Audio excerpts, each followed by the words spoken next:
C'est un vignoble que l'on peine encore à voir aujourd'hui. En prenant un peu de hauteur, on découvre pourtant que l'Auvergne a été à la fin du 19e siècle l'une des plus importantes terres de vigne de l'Hexagone.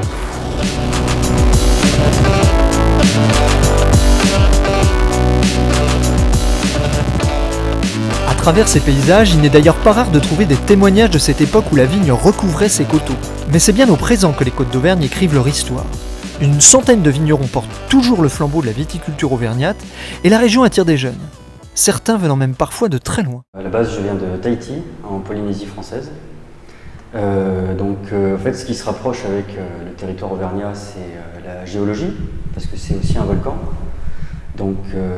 Ça ressemble beaucoup, on va dire.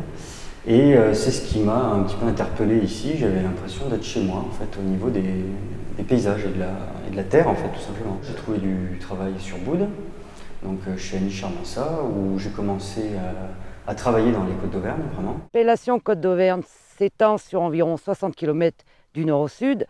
Il y a environ 300 hectares en appellation. Depuis 2011, suite à un travail d'une vingtaine d'années, notre vignoble a été reconnu en appellation d'origine protégée. Il y a, si vous voulez, une particularité au sein de notre vignoble, c'est que traditionnellement, il y a toujours eu des lieux qui ont eu une histoire, qui faisaient partie d'une certaine hiérarchie. Le nouveau cahier des charges de l'appellation les a reconnus, ces lieux.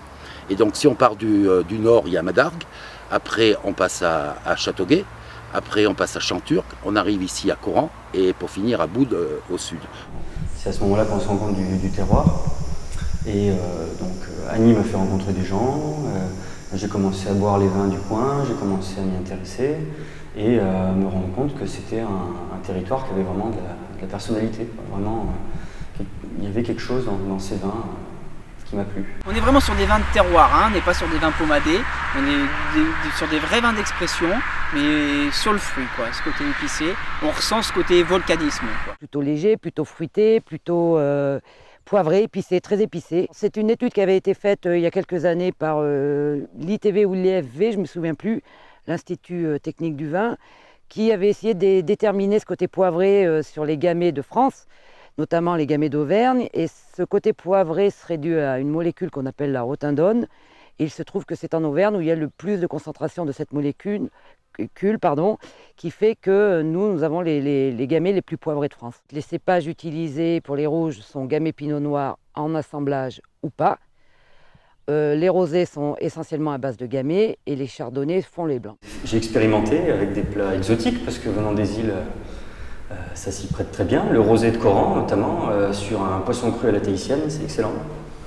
Même un bon côte d'Auvergne rouge sur un poulet fafa, c'est une sorte de poulet avec des épinards polynésiens, cuit dans du lait de coco, c'est très très bon. J'ai même expérimenté avec des plats de la Réunion, des plats plutôt épicés, justement, ça marche, ça fonctionne très bien sur des plats épicés. Après, j'ai expérimenté aussi avec les plats auvergnats, sur une bonne truffade. Moi, j'aime bien boire un bon rouge bien corsé. Les fromages d'Auvergne aussi, en général.